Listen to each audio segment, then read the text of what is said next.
এরপর আমরা কিছু সুন্দর কথা শুনে নেব বিশিষ্ট শিক্ষক মাননীয় দীপ স্যার মহোদয়ের কাছ থেকে।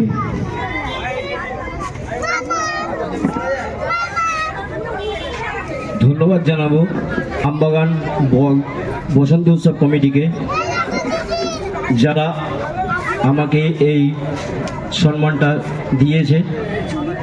আমরা বসন্ত উৎসব মানেই বোলপুর শান্তিনিকেতন জেনে থাকি।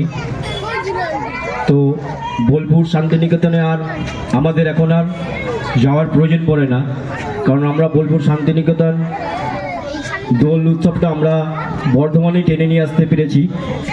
এটা দ্বিতীয় বর্ষ। আমি এই অনুষ্ঠানের দীর্ঘায়ু কামনা করি। সবাই ভালো থাকবেন।